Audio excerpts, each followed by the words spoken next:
Hello mga kabayan, welcome back sa aking channel. Ligo tayo ngayon dito sa Daraitan, Tanay. Grabe ito mga kabayan na lugar, napakalayo, napakaliblib na lugar mga kabayan. Pero sarap naman dumayo dito mga kabayan, sarap maligo, ang linaw ng tubig.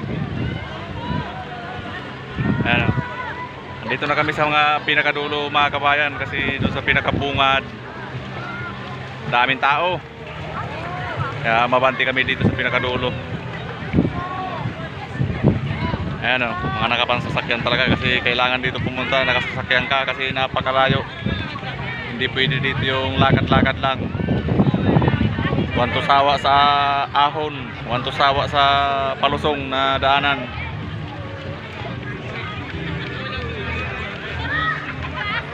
Daraitan, Tanay.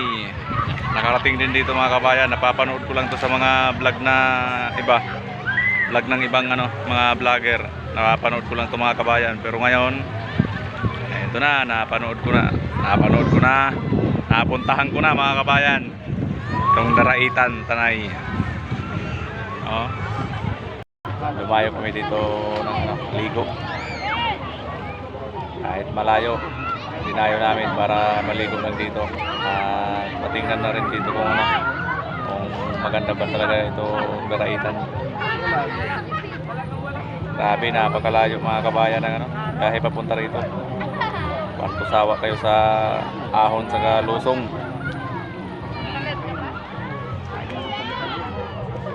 Tara mga kabayan, ligo tayo.